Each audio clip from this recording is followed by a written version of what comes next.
디모데전서 5장을 읽었습니다. 예, 이제 디모데에게 교회에서 치료할 것에 대해서 어떻게 할 것인가, 사람을 어떻게 대할 것인가에 대해서 얘기해주고 있습니다. 자, 여기 보니까 노인들을 꾸짖지 말라, 늙은이를 꾸짖지 말고, 그리고 권하되 누구한테 대하듯이 아버지께 얘기하듯이 그렇게 하라는 거예요. 예, 노인들은 아버지를 대한 것처럼 그렇게 겸손하게 행할 것이고, 젊은이들은 또 형제를 대하듯이, 늙은 여자에게는 어머니에게 대하듯이, 젊은 여자에게는 온전히 깨끗한 자매에게 대하듯이, 예, 여기 이 전체가 다 뭐예요? 바로 사랑으로 그들을 대하라. 가족처럼 그렇게 대하라는 것이. 다른 마음을 갖지 말고 이렇게 대하라는 거예요. 누구를 만나든지 아버님 또 형제처럼, 자매처럼 그렇게 깨끗함으로 대할 것을 말해주고 있습니다. 우리는 그리스도 안에서 다 같은 가족이지 뭐 폭군이 돼서는 안 돼요. 다스리는 자가 돼서는 다스리는 게 아니라 또 폭군으로서 막 그냥 억누르고 하는 것이 아니고, 위협과 협박 공갈이 아니고, 우리는 한 가족이에요. 가족은 사랑으로 뭉친 게 가족이거든요. 이 가족으로 대하라, 이렇게 말씀하고 계시죠. 자, 또 어떤 과부에게 자녀나 손자들이 있거든. 그 과부가 혼자 이렇게 자녀들을 키울 때에 정말 얼마나 힘들겠습니까? 그들로 먼저 자기 집을, 그래서 효를 향하여 부모에게 보답하기를 배우게 하라. 이것이 하나님 앞에 받을 만한 것이다. 예, 정말 과부가 자녀들을 가르치고 키울 때 혼자서 그 일을 다 감당하기 너무너무 힘들고 어려울 거예요. 그때 그 자녀들을 붙들고 어머니를 잘 보살피고 도와드리고 함께 할 수 있도록 그렇게 가르쳐 주라, 그 말입니다. 또 참과부가 있고, 보통 이제 혼자 살면 과부라고 하겠지만 그 중에 참과부가 있는데, 이런 사람, 명부에 올릴 사람이 있어요. 예, 그런 사람은 외로운 자는 하나님께 소망을 두어 주야로 항상 간구하고 기도를 하기 때문에 그래요. 항상 하나님 예수 그리스도를 남편 삼고, 그리고 주야로 기도하는 정말 안나 같은 그러한 여인들을 과부의 명단에 올리라는 것이죠. 그래서 하나님 앞에 항상 이렇게 주어질 것을 말씀하고 있습니다. 그리고 그 친족들로 하여금 이렇게 서로 돌봐줄 수 있도록 하고, 또 자기 가족을 돌보지 아니하고, 우리가 은혜 받았다고 하면서 우리 가족들을 돌보지 않고 제 멋대로 막 행하는 사람들이 많아요. 또 우리 은혜를 좀 받았다고 하는 사람들은 가족은 막 뒷전을 해놓고, 그리고 내가 하나님 일을 하는 것이 막 그냥 합당한 것처럼 막 다니는, 이렇게 되면은 이게 문제가 되는 거예요. 어떤 사모님이 그랬다고 그러잖아요. 교회에서 항상 강단에서 목사님이 사랑하고 사랑한다고 소리를 하니까 이불을 가지고 강단상으로 올라오더라. 와서 나도 여기서 살고 싶다고 그랬다라고 하는 것, 얘기가 있잖아요.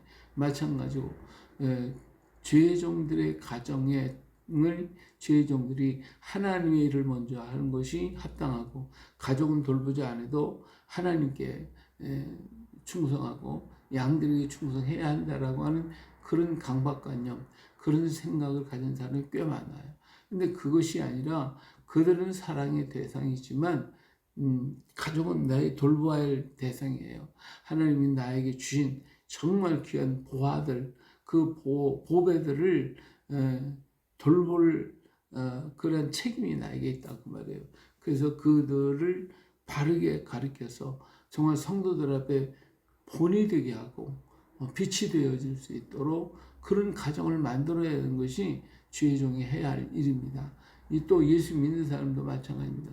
세상에 뭐 나가서 전도하고 하나님 일 하는 건 좋아요. 교회를 위해서 막 봉사하고 일하는 거 좋아요. 하지만 먼저 가정을 돌봐야 돼.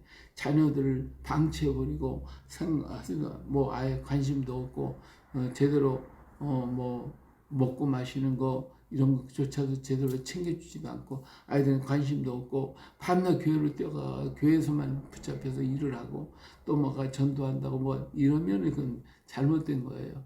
무엇보다도 먼저 내 가정에 내 자녀들 내 가족들을 여자는 사랑의 본체 사랑이에요. 사랑으로서 가정을 이끌어 보담고 가슴에 안고 함께 할 때에 그 가정이 온전해지고 이것이 세상에 안 믿는 사람들에게 덕이 되고 빛이 되어지는 것이거든요.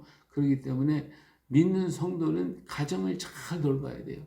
자녀들을 돌보고 가족을 돌보고 온 식구들이 돌봐서 하루를 살아가다가 돌아와서 가정이 모였을 때 이 여성은 사랑으로 그들을 다 감싸가지고 그들이 세상에서 지치고 피곤하고 또 여러 가지 환난을 당하고 재난을 당하고 많은 어려움을 겪었던 그들이 가정으로 돌아와서 그들이 사랑으로 녹아지고 풀어지고 그리고 사랑으로서 회복이 되어지는 역사를 맡아야 할 것이 여성이 해야 할 일이란 말이에요. 이러한 일을 감당해야 하는데 내가 주일을 한다고 이걸 포기하고 주일을 한다고 하면서 막 가서 이 집 저 집 다니고 신방 다니고 교회 가서 하루 종일 살고 이것이 겉으로 볼 땐 굉장히 신앙이 좋지만 하나님이 보실 때는 합당하지 않다 그거예요.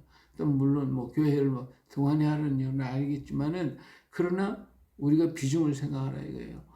우리 목사들도 역시 마찬가지로 교회에 전적으로 행하는 것이지만 내게 주신 나의 가족을 돌보지 않는다면 그런 여기 보면 뭐라고 그랬어요? 불신자보다 더 악하다 그랬어요. 믿음을 배반한 자요. 가족을 돌보지 아니하면 믿음을 배반한 자요. 불신자보다 더 악한 자라고 그랬어요. 예, 아무리 큰 목회를 했다 할지라도 가정을 잃어버렸으면 그는 실패한 자입니다. 분명히 여기 있잖아요. 믿음을 배반한 자고 불신자보다 더 악한 자라고 분명히 말씀했어요. 그리고 우리가 정신을 바짝 차리고 우리의 가정을 친정 돌보고 가정의 모든 문제들을 풀어갈 수 있는 그러한 우리가 돼요. 물론 가정에 너무 집착해가지고 하나님을 등한히 하고 무시해버린다면 그것도 잘못이죠. 그러나 사랑의 대상과 돌봐야 할 대상이 분명히 있다는 거 우리는 기억해야 할 것입니다.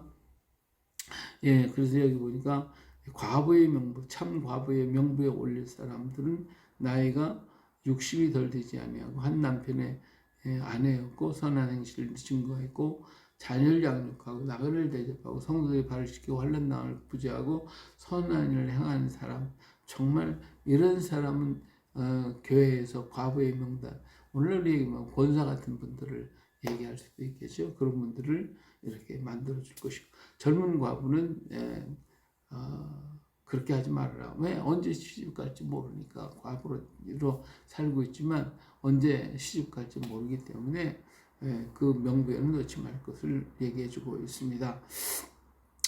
자, 그리고 그래서 여기 젊은이는 시집 가서 아이를 낳고 집을 다스리고 대적에게 비방할 기회를 조금 더 주지 말기를 원하노라. 예, 글쎄 젊은 사람들은 유혹도 많고 많은 문제점들이 많이 생기기 때문에 이러한 일을 막기 위해서는 시집을 가서 그 가정을 낳는 것이 합당하다 하는 것을 말씀해 주고 있고 여성이 아이를 낳는 것은 가장 귀한 하나님의 축복인 것을 말씀해 주고 있습니다. 자, 만일 믿는 여자에게 과부 친척이 있거든 자기가 도와주고 교회가 짐지지 않게 하라. 이는 참 과부를 도와주게 하려 함이라.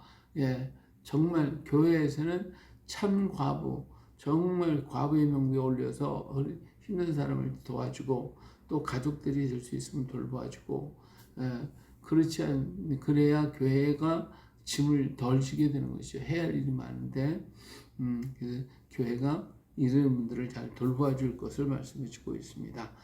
자, 장로에 대한 얘기를 하고 잘 다스리는 장로들을 배나 존경할 것으로 할 때 말씀과 가르침에 수고하는 이들에게 더욱 그리할 것이다. 장로는 두 가지가 있어요. 치리의 장로, 그 다음에 가르치는 장로가 있어요. 가르치는 장로는 오늘날 목사가 되고, 치리하는 장로는 우리 장로님들인데, 이 장로와 목사 이 두 분들 중에 특히 말씀을 가르치는 자에게 그 더욱더 존경할 자로 알아라. 그들을 도와줘라 라고 하는 거예요. 왜? 말씀을 가르친다고 하는 것이 이게 쉬운 일이 아니잖아요.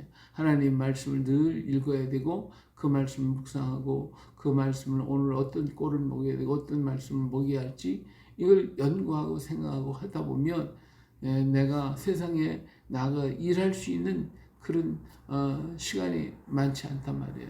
그리고 그렇게 일을 했기 때문에 곡식을 밟았다는 소의 입에 망에 씌우지 말고, 또 일꾼이 그 삭슬을 받는 것은 마땅하다 분명하게 말씀해 주고 있죠. 그렇기 때문에 사례를 받는 것이 합당하다. 그 수고의 대가를 주는 것이 합당하다라고 하는 것입니다. 물론 오늘날 목회자가 너무 사치하고 너무 과다하게 요구하고 해가지고 마치 교회 재정을 자기 것인만 그냥 막 써버린다고 하면 오늘 하나님 앞에 심판받겠죠. 오직 하나님의 것은 하나님의 뜻을 따라서 정말 아름답게 교회의 성도들을 돌보고, 또 우리가 복음 사업을 이루고 하는 거기에 아름답게 써야지, 우리가 개인이 써가지고 오늘날 이렇게 세상에서 욕을 먹는 손가락질 당하는 일을 해서는 잘못된 것이죠. 안 되겠죠. 예. 또 장로에 대한 고발은 두세 생 확실한 것을 아니면 하지 말 것을 말씀해 주고 있습니다. 예, 하나님과 그리스도 예수와 택하심을 받은 천사들 앞에 내가 엄히 명하노니 너는 편견이 없이 이것들을 지켜 아무 일도 불공평하게 하지 말라. 그래서 하여튼 이렇게 다스림에 있어서 한마디로 해서 늘 사랑을 가지고 대할 것이고, 또 경솔히 어떤 일을 하지 말고 항상 자기 자신을 지켜서 정결하게 하기를 원하고 있습니다. 우리들 자신 먼저 정말 여러 가지 일들이 바른 판단을 가지려면, 바른 정신 가지려면 바르게 하나님 앞에 내 자신이 바르게 설 때에 바른 판단할 수가 있잖아요. 이런 일에 주의할 것을 말씀하고 있고, 자주나는 병을 위하여 포도주를 조금씩 써라. 이것은 포도주를 많이 마시라는 게 아니고, 포도주를 통하여 내 몸의 약한 부분을 치료할 약으로 쓸 것을 말씀해 주고 있습니다. 오늘 우리가 하나님 앞에 와서 어떤 기적과 능력만 생각하고 의료를 갖다 전혀 무시해 버린다면 그건 분명히 잘못이죠. 우리 예수님께서도 환자들만 어떤 날 흙을 이겨서 발라서 하기도 했고, 또 실로암에 가서 씻으라고도 하셨고, 여러 모양으로서 치료하는 방법을 말씀해 주고 있습니다. 오늘 여기도 보니까 바울은 디모데에게 포도주를 약으로 쓰라는 거예요. 오늘 우리가 이 약을 무시해버리고 하나님의 능력만 의지하고 한다고 하는 것, 때때로 하나님의 역사만 나타나서 치료가 받을 때도 있지만, 하나님은 오늘도 우리에게 우리 육체가 건강해지기 위해서 필요한 또 약도 음식도 먹고 해야 할 것을 말씀해 주고 있습니다. 그리고 또한 우리가 아무리 숨어서 어떤 일을 했다 할지라도 그것은 다 드러나게 돼 있어요. 어떤 사람의 죄는 밝게 드러나고 먼저 심판해요. 어떤 사람들은 내 죄는 그들을 따른다 이거예요. 그렇기 때문에 숨어서 아무도 모르는 것처럼 했지만 언젠간 다 드러나게 돼 있다는 거예요. 그렇기 때문에 우리는 어떠한 환경과 어떤 자리에 있을지라도 하나님 앞에 서 있는 모습으로, 벌거벗은 자의 모습으로 그대로 보여주고 나타내는 우리가 되어야 합니다. 그래서 부끄러움이 없어야, 하나님 앞에 부끄러움이 없는 자가 돼야 우리가 주의를 떳떳이 행할 수가 있게 되어질 것입니다. 그럼 우리는 언제나 자기를 돌봐 성결하고 정결해질 수 있도록 힘쓰는 우리가 되고, 그뿐만 아니라 우리에 속한 많은 양떼들을 사랑으로, 그리스도의 사랑으로 온 가족으로 대할 것임을 말씀해 주고 있습니다. 오늘도 이 말씀을 기억해서 내가 누구를 만나든지 어떠한 환경을 만나든지 간에 이 말씀을 생각하고 이 말씀대로 준행해 나갈 수 있도록 성령의 사람, 성령의 이끌림을 받고 성령의 감동받은 오늘 우리 모두 되시기를 예수님의 이름으로 축복합니다. 할렐루야.